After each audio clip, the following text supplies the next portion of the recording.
You had a bad day, you're taking one down. You sing a sad song just to turn it around. You say you don't know, you tell me don't lie. You're working a smile and you go for a ride. You had a bad day, the camera don't lie. You're coming back down and you really don't mind. You had a bad day. You had a bad day.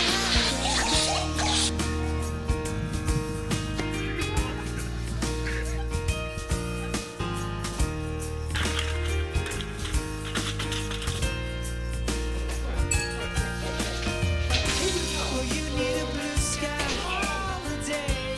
The point is they laugh at what you say, and I don't need no care. Had a bad day, you're taking one down. You sing a sad song just to turn it around. You say you don't know, you tell me don't lie. You're working a smile and you Show go you how to for work. a ride. You had a bad day, the camera don't lie. You're coming back down and you really don't mind. You had a bad day. I'm sorry, it might feel a little bit like whiplash to watch that video after praying for Rodney and his family, but sometimes when you have an emotional moment, like saying goodbye to a staff member that you dearly love, you just got to do something to laugh because life keeps going on. Well, good morning, everyone. For those of you that I haven't met before, my name is Mike King, and I'm the senior pastor here at Suburban. And I really appreciate Jamie Mills jumping in last week and preaching for me while Randy and I were in Latvia. Actually, as Randy mentioned, we were able to go there to be a part of the 150th birthday celebration of our sister church, Matthew's Church in Riga. I had a little picture from there. So this is them at their service, and they send their greetings to you all as well. So we got back on Wednesday. My luggage got back yesterday, and I'm still, somehow it ended up in West Africa of all places, go figure. But I'm still just a little bit jet lagged, so if I start to fall asleep during the sermon, if somebody could just throw something at me, just to get my attention, that would be fantastic. This morning, we're going to finish up in the series that we have been doing at the book of Judges. It's a series called Epic Fail. And to do that, I want to invite you to turn with me in your Bibles to Judges chapter 19. If it would help you for any reason, you can grab a red Bible from the seat in front of you and turn to the page number that's listed on the screen. Now, during the series, we have talked about how this book, Epic Fail, tells just one part of the history of the people of Israel. And really, the book is sort of a series of one failure after another, one betrayal of God's principles on part of the people of Israel after another. And they keep messing things up, and God has to keep jumping in and rescuing them and saving the day. And as you work your way through the book, it's sort of like a downward spiral. Things keep getting worse and worse and worse for the people of Israel. The things they do become worse. The consequences of their decisions become worse. And right here at the end of the book, we've kind of hit rock bottom. And this is about as bad as things get. But I do want to warn you, the passage that we're looking at today is not a passage that gets preached on in churches very often, because it really does contain some of the most horrific and violent and disturbing passages, I think, in the entirety of the Bible. And this story we're looking at, it's just one story, but it takes 3 full chapters to tell it, chapters 19, 20, and 21. And when you read through that together, you can tell that the author meant them to be just one story because of how he put it together. Chapter 19 starts with this verse. It says, "In those days, Israel had no king." And then chapter 21 ends with a very similar statement. It says, "In those days, Israel had no king. Everyone did as they saw fit." Right? So those two things together sort of bookend this story and tell us that this is a picture of what happens when people do whatever they see fit in their own mind and in their own heart to do. So let's get into it, starting in verse 1. It says, "Now a Levite who lived in a remote area of the hill country of Ephraim took a concubine from Bethlehem in Judah, but she was unfaithful to him. She left him and went back to her parents' home in Bethlehem, Judah. After she had been there for 4 months, her husband went to her to persuade her to return. He had with him his servant and 2 donkeys." So a little bit of background. Let me explain what some of these terms mean so we know what's going on. So a concubine in those days, a concubine was sort of a second-tier wife. Oftentimes people would have a concubine. They were there to sort of do some extra work around the house. They were there for childbearing, and they were there for sexual gratification. That was kind of their role. And there's sort of a hybrid between sort of being a slave and being a spouse. That's why in verse 3, this Levite is referred to as her husband. But later on in the chapter, the same man is referred to as her master, right? Because he functions in both of those roles for her. Now, God's intention from the very beginning for marriage was that marriage would be between one man and one woman forever. But at different times in the people of the history of Israel, they would endorse practices like polygamy, like having a concubine, having multiple wives, practices that they sort of imported from the cultures around them. But God never endorsed that. That was never his ideal. And when that happens, it always leads to heartache and to trouble. And so that's what a concubine is. The other thing you need to know is what a Levite is. So a Levite was sort of a religious worker, somebody who is set aside to kind of do the work of God in the land. And it's really startling that this religious worker has decided to adopt the practices, the marriage practices of the culture around him. It's not a good sign that this guy is introduced as somebody who's kind of going along with these pagan marriage practices instead of doing what it is that God is calling him to do. We're not off to a good start. And even if you look at these first few verses, you get a little bit of a hint of what their relationship is like, right? She leaves him, and she's gone for 4 months. And it just really doesn't seem to faze him all that much, right? She's gone for 4 months, no big deal. There's not a lot of affection there, apparently. Doesn't really seem to miss her all that much. But after 4 months, he decides he wants the concubine back. Maybe he needs the help around the house or the status or the release, whatever it is. So he decides to go get her. So he goes and he approaches her father, and her father says, sure, you can have her back. Now, it's really interesting to notice that the one person who's not consulted in this at all is the concubine, right? Really, the dad views her pretty much in the same way that the husband views her. As someone that we make decisions for her, she's property to be assigned as we see fit. So the Levite goes, decides he's going to get his concubine back, and after a few days, they start the journey back home. So as they're heading back home, night is falling, and then we'll keep reading. So the Levite says this to his male servant. He says, come, let's try to reach Gibeah or Ramah and spend the night in one of those places. They wanted to get back to the land of Israel, kind of get back into their home territory. So they went on, and the sun set as they neared the city of Gibeah in Benjamin. There they stopped to spend the night. So they went and sat in the city square, but no one took them in. Now, the fact that nobody would come out and take them into their house, that's kind of a warning sign. It tells us something's off in this town. See, in that day and age, hospitality for guests and travelers and strangers was an incredibly high value. So the fact that they're sitting there kind of in the town square waiting for somebody to come and welcome them in and nobody is doing it, it kind of, it's sort of like that, for the original reader, you think something's a little off here. What does this mean? And eventually an old man comes out and he says, no, you come and stay in my house. You do not want to spend the night in the city square. And as we keep reading, we realize why he doesn't want them to spend the night in the city square. So we'll pick this up again in verse 22. He brings them to their house, and it says, while they were enjoying themselves, some of the wicked men of the city surrounded the house. Pounding on the door, they shouted to the old man who owned the house, bring out the man who came to your house so that we can have sex with him. The owner of the house went outside and said to them, no, my friends, don't be so vile. Since this man is my guest, don't do this outrageous thing. Look, here's my virgin daughter and his concubine. I'll bring them out to you now, and you can use them and do to them whatever you wish. But as for this man, don't do such an outrageous thing. Now, clearly, this is a horrible situation for lots of reasons. But the one detail that I want us to focus on is how he responds. He says, don't rape this man. That would be a real a violation of the hospitality that we owe him. Instead of doing that, here's what I propose. Take my daughter. Take his concubine and do to them whatever you wish. Use them in whatever way you want to. Now, as a father of 3 daughters, I got to tell you that this makes my skin crawl. I mean, really, why does this man suggest that? And it's interesting if you stop and think about it. Why does he offer up these 2 women? Why doesn't, if he's going to offer somebody up, why doesn't he offer up the male servant of the Levite? I mean, after all, this group of sort of vile men, they came wanting to have sex with a man. So why don't they offer the man to them? Well, I think the reason that he doesn't offer the man to him is because, like the Levite and like the father, he also sees women as property. They're just less valuable than men. They're more expendable. To most fathers in that day, your daughter is going to be less valuable than your male servant. Now that you need to know, that was the commonly accepted value of how women were treated in the cultures around the people of Israel. But that was absolutely not God's design. Right? You go back to the very beginning, to the book of Genesis. It says that God created male and female in his image. Right? God's original design is that all people have worth and value, male or female, because they are created in the image of God. But the Levite and the father and the old man, they're sort of buying into the values and the culture around them instead of listening to what God has taught them.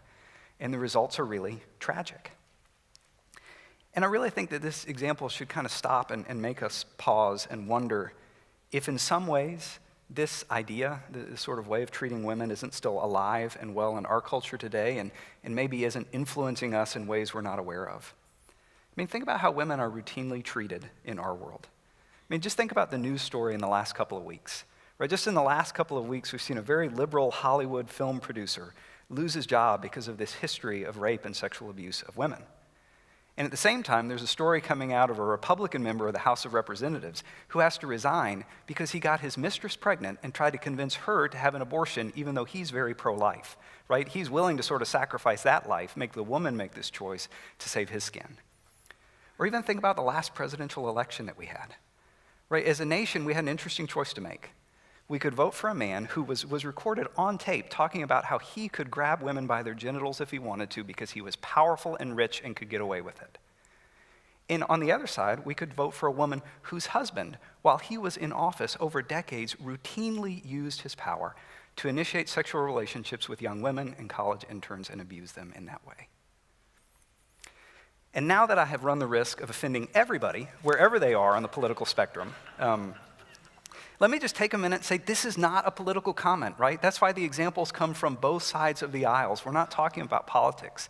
I simply want to point out the fact that even though it's been 3,000 years since the book of Judges was written, in some ways things just haven't changed all that much. This is very much alive in some ways in our world today. And because of that, something that we as followers of Jesus need to be aware of, right? That the overarching lesson of the book of Judges is that we are more influenced by the culture around us than we want to admit and than what we're even aware of sometimes. So if this is a part of the culture around us, and we can argue it absolutely is, I just think as followers of Jesus, we need to be aware of that and think, okay, are there ways that maybe I'm more impacted, more influenced by my culture's view of women and how they should be treated than I'm aware of? You know, I think all of us, and I'm talking especially to the men here, do we need to really stop and evaluate and think, okay, how do I treat women? How do I talk about women? How do I look at women? Are there ways in which maybe I treat women as less than sort of being created in this ideal image of God, and as he said? Do I see them as less valuable? You know, are there ways where the society's view of women and how they can be treated is impacting me whether I know it or not? So let's keep wrestling with that question, but I want to head back to the text. So the men are out there, they're banging on the door. They don't listen to the old man. They don't go away. So you see what happens. We're going to jump back in verse 25. So it says that he sends the concubine out. Notice he had promised his daughter and the concubine, but push comes to shove, he doesn't let his daughter go. He takes the concubine and sends her out. And it says that the wicked men raped her and abused her throughout the night. And at dawn they let her go. At daybreak the woman went back to the house where her master was staying. She fell down at the door and lay there until daylight. When her master got up in the morning and opened the door of the house and stepped out to continue on his way, there lay his concubine, fallen in the doorway of the house with her hands on the threshold. He said to her, "Get up, let's go." But there's no answer. So he put her on his donkey and set out for home. I mean, how cold and callous can you be? Right, they're there, the men are banging on the door. They send the concubine out to this horrible fate. And what does this guy do? He goes to bed. He just goes to bed and goes to sleep. And he gets up in the morning and he prepares to leave town. My guess is he would have left without her if she wasn't laying there dead on the doorstep.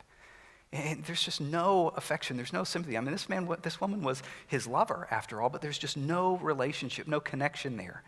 So he picks her up, throws her on the donkey, and goes home. And what happens next is just awful. So you get to verse 29 and it says this. It says, when he reached home, he took a knife and cut up his concubine limb by limb into 12 parts. Remember, at this time, the people of Israel are organized according to 12 tribes. So he chops her corpse up into 12 parts, and he sends a piece to all the different tribes in Israel. Everyone who saw it was saying to one another, such a thing has never been seen or done, not since the day the Israelites came up out of Egypt.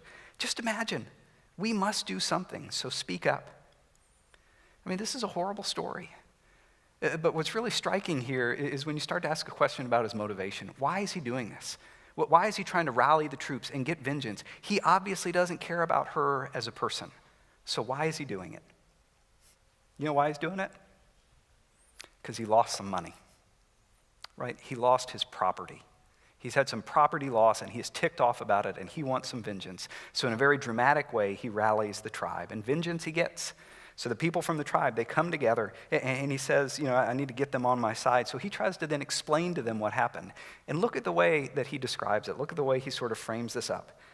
He says, I and my concubine came to Gibeah and Benjamin to spend the night. During the night, the men of Gibeah came after me and surrounded the house, intending to kill me. They raped my concubine, and she died. I took my concubine, cut her into pieces, and sent one piece to each region of Israel's inheritance because they committed this lewd and outrageous act in Israel. Now, all you Israelites, speak up and tell me what you've decided to do. It's kind of an interesting version of the story, isn't it? He's pretty selective in the details that he shares and in how he chooses to frame things up. Kind of edits the truth in a way that's very self-serving. Notice that he doesn't say that they're coming to rape him. He says they're coming to kill him. And it's almost like this concubine just happens to her. He doesn't know how she got out there and how she was raped to death. It's just interesting how he really does figure out a way to frame this up in a way that he looks pretty innocent of this all. So the troops, all the people from these other 11 tribes of Israel, they've gathered together, they hear this story, and they decide they need to go. This is a right thing. These people have done him wrong. They need to go and get vengeance on the people, the wicked men of the city of Gibeah.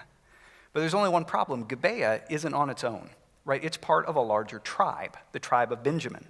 So the army kind of masses together. They go into the land of Benjamin, and they talk to the leaders of the people of Benjamin. And they say, look, these guys are clearly in the wrong. You need to hand them over to us for punishment, for justice. But at that moment, the rest of the people of the tribe of Benjamin, they close ranks, and they won't do it. I mean, they know these men are clearly in the wrong. They know they've done something terrible. But when push comes to shove, they choose loyalty to their own tribe over God's justice. And you've got to ask themselves, why did they do that? Right? I mean, they know that the odds aren't against them. They're one tribe against 11 tribes. If they go to fight, they're outnumbered 11-1. It's overwhelming odds. But that drive to stay loyal to our own kind, no matter what, is so strong. It forces them to go against these odds. And Timothy Keller, who's a pastor who's written about the book of Judges, has a really interesting line when he talks about how this is an idol, something that warps the human heart. He says this, he says, one idol that is most destructive to human unity is the idol of our blood or our kindred, the attitude of my family or my country, right or wrong. The loyalty of the people of Benjamin ultimately is to each other, and that loyalty is more valuable to them than justice and truth and following God. And boy, is there a lesson in there for us today. Because if we ever put loyalty to any group, any tribe, any country, any idea above our loyalty to God's law and God's values, that will always lead to disaster. And this story is just a picture of how sin always escalates, right? So you have this concubine who's treated as an object. You've got kind of the sexual violence of the men of Gibeah. You've got the sort of selective truth and the lying of this man. Then you've got the army that's looking for vengeance, and then you've got the tribe of Benjamin choosing loyalty over justice, and it just snowballs until finally the nation of Israel is in full-fledged civil war. And this battle ensues, and apart from about 600 men, the tribe of Benjamin is wiped out. Look what it says. It says, on that day, 25,000 Benjamite soldiers fell, all of them valiant warriors. But 600 of them turned and fled into the wilderness to the rock of Rimmon, where they stayed for 4 months. But that is not the end of it. It says the men of Israel went back to Benjamin and put all the towns to the sword, including the animals and everything else they found. It's included in everything else they found, right? The women, the children, everyone. All the towns they came across, they set on fire. Friends, this isn't justice, this is genocide. Right? Justice would have been punishing the men of Gibeah for what they've done, maybe killing the soldiers that came out to defend them. But this, killing everyone, wiping out an entire tribe, there is no reason for this beyond the simple fact that sin and violence all too often leads to more sin and more violence. That is just part of the brokenness of the world that we live in when we live a human life apart from God. But as awful as this is, the story actually still isn't over. Eventually the rest of the people of Israel realize what they've done. They've basically wiped out one of the 12 tribes. Except for 600 men, the tribe of Benjamin is gone. And they think, well, that's not a good thing. We're supposed to be the 12 tribes. If we don't figure something out, the tribe's going to be extinct. They don't have any women to be married to. If they're not married, they can't have kids. The tribe is going to die with this generation. We need to figure out a way to get some women for these 600 men. So they put their heads together and they say, well, what can we do? And they say, oh, you know what? When we all got those body parts and we said every town needs to send some people to go get justice, there was one town that didn't send anybody, the town of Jabesh Gilead. How about we go and we kill all of them and take their young women and give them to these men? So that's the idea they come up with. So you keep reading. And let's see, in chapter 21, verse 10, it says, so the assembly sent 12,000 fighting men with instructions to go to Jabesh Gilead and put to the sword those living there, including the women and the children. This is what you are to do, they said. Kill every male and every woman who's not a virgin. They found among the people living in Jabesh Gilead 400 young women who had never slept with a man, and they took them to the camp at Shiloh in Canaan. I mean, basically they said, well, those guys didn't sort of rally to the cause to come and help us fight this, so let's kill them all off, take their unmarried daughters, and bam, problem solved. Well, that actually solves the problem for 400 of the 600 men of Benjamin, but there's still 200 guys that don't have wives. So they've got to figure out what to do about that. And then it dawns on them, hey, there's this big religious festival, this party that's happening in another city. Why don't you 200 go and just kidnap wives for yourself? So you keep reading. And this is the instructions they give him in 21:20. It says, go and hide in the vineyards and watch. When the young women of Shiloh come out to join in the dancing, rush from the vineyards, and each of you seize one of them to be your wife. Then return to the land of Benjamin. So they do. And that's ultimately how this story ends. Right, so there's this assembly that's trying to get justice for one woman who's brutally raped and murdered. And that ends up leading to the genocide of an entire tribe, then the destruction of a whole other town, and the kidnapping and essentially the rape of 600 women. In those days, Israel had no king, and everyone did what was right in their own eyes, right? This right here, this is where the book of Judges ends. So what are we supposed to do with that story? I mean, it's just horrible, every single word. And given that, really, I mean, how should we react? How should we respond? Well, I think one very appropriate way to react is really just by mourning, and just by recognizing and expressing sorrow for how this happened. I mean, these are God's people, after all, who are doing this to each other. In some ways, these people are our spiritual ancestors. And I think it's appropriate to be really devastated and appalled by what we read here. In a way, it's kind of similar to people today when they dig into genealogy and they realize that maybe someone from their past was a slave owner, or someone in their past in Europe worked for the Nazis or something like that. Sometimes we find things in our past that we don't look on well. And we just need to recognize that and acknowledge that it was wrong, but acknowledge that, like it or not, our spiritual family tree goes back to these people. And that's an important thing for us to realize. Because the fact that our family tree goes back to these people reminds us that in some ways, we may not be as different from them as we want to be. When we started this series off a few weeks ago, we talked about how even though this book was written 3,000 years ago, it still speaks really powerful to our stories and our world and our lives today. And that's because there are just more similarities than we want to admit. We see more of ourselves in this story than we want to admit to people. Now, we may never have engaged in these kinds of acts of violence, but neither did a lot of the people in Israel. Instead, they just stood by quietly on the sidelines and watched it happen. Kind of reminds me of that quote, that says, all that's necessary for the triumph of evil is for good men to do nothing. There's a similar quote from Martin Luther King Jr. that says, to ignore evil is to be an accomplice to it. I know perhaps as we've been reading the book of Judges and you see how time and time again the majority of the people have chosen to turn a blind eye to the evil around them, maybe you've recognized yourself in that inaction, in that failure to stand up, in that failure to call things out. Or what about the times that we, like the Levite, have carefully edited the way we present things to sort of look better than we are, to make sure that we sort of maximize the benefit to ourselves or minimize the damage to ourselves? I mean, goodness knows we see that modeled in our world in so many ways every day, in business, politics, at church, all of those things. Or what about ways that like the Levite, we've clearly ignored God's command and gone along with what the culture says around us? Maybe that is in how we treat women. Maybe that's in how we view marriage and that relationship. Maybe it's how we view which ones of God's laws we want to put into practice. Maybe it's how we think about and view violence and how we treat and interact with others. Right? If we stop and think about it, there's probably more of us in this story that we won't admit. But there is a ray of hope that I want you to hear about as we end today and as we end this series. The stories that we have recorded in the book of Judges are not the only stories in the Bible that were happening at this time. You know, the very next book of the Bible, Ruth, is this very short and beautiful book that gives a really moving example of godly people trying to do the right thing in the midst of this very broken situation, right? It's happening at the same time all these other stories are happening. And when you get to the opening chapters of the book after that, 1 Samuel, you have a wonderful story of a family, a mother, a son that are really trying to follow God in the midst of a dark and broken world. You know, those are good stories.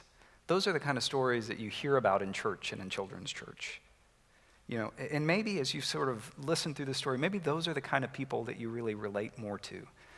People that look at the brokenness in the world around them and are really faithfully trying to follow God and saying, okay, what do I do?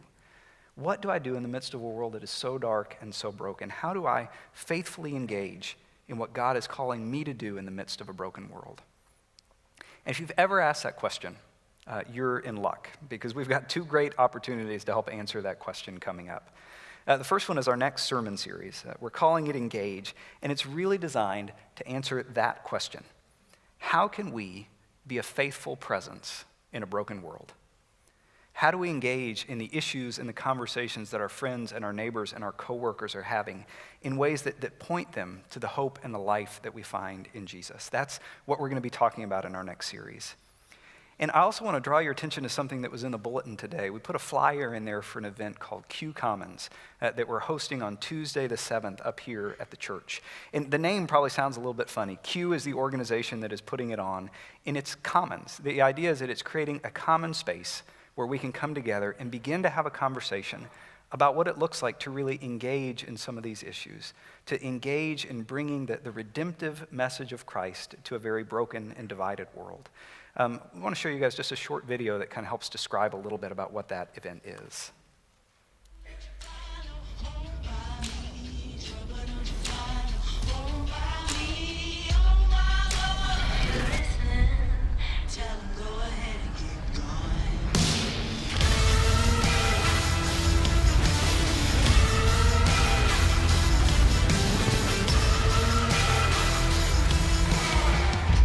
If you think you have the truth 100%, then the people who disagree with you are just in the way.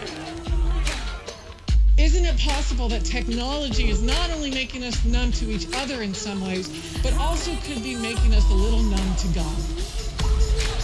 When I stand on my own island and I say I'm the only one that got problems, what it does is it undermines all of our works of justice.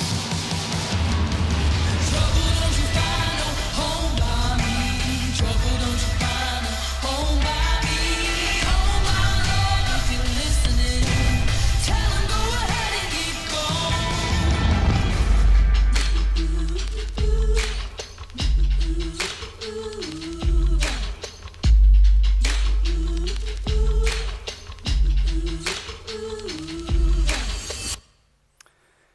So we're going to be sending out an email with some more information about this event and as a way to sign up, and you'll be able to find a link to it on our website.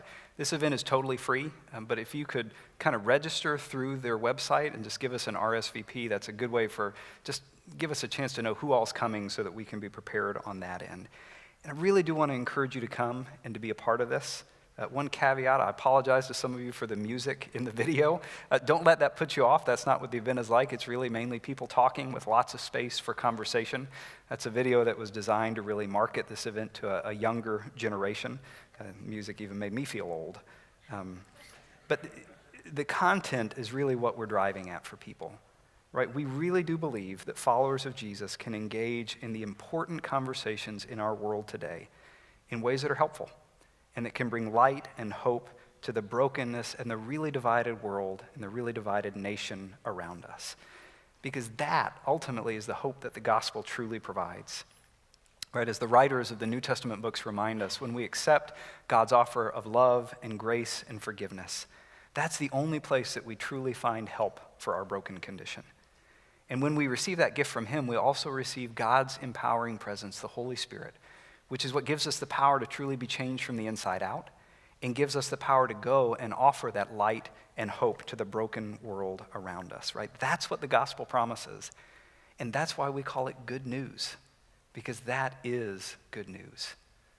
So I would encourage you as we wind up this series on Judges to remember, as dark as the stories in this book are, this is not the end of the story, right? God is still alive, and he is still at work in you and in me and in this world. And he calls us to play an important part in sharing that light and hope with others. So let's keep that in mind as we pray. God, once again, I kind of close out one of these sermons on the book of Judges by saying thank you, I think, for the book of Judges. There's really not a lot in this book that is worthy of imitation. But we're reminded that not everything in the Bible is there because we're supposed to do exactly what it says. Sometimes what we see is just a really stark picture of what our life looks like when we do what is right in our own eyes. And when my doing what's right in my own eyes sort of leads someone else to do what's right in their own eyes, and then just how that brokenness can snowball until we are in a very dark and a very bleak place. So God, I'm not even really sure how to wind this up. I just ask, Lord, that somehow you would come, that you would speak to each one of us, that as we look back on what we've heard today and maybe what we've heard in this series as we've read on our own through the book of Judges, that you would just make us aware of the lessons that we need to draw from this, that you would give us wisdom to see how you are calling us to faithfully engage as a faithful present in this broken world, and that you would give us the wisdom and the strength and the power to do that. We are grateful, Lord, that as dark as these stories are, we are reminded that they point out the need that we have for the gospel, that while we are all more broken than we can ever know, we are also more loved by you than we can ever imagine. So God, for those of us today who need to experience that love, either for the first time or in a new and a fresh way, we just pray that you would come and that you would speak words of life and hope and encouragement to our minds and our hearts. We are so grateful, God, that the end of the book of Judges is not the end of the story, but instead that you are alive and at work in us and through us. We give you praise for this. Amen.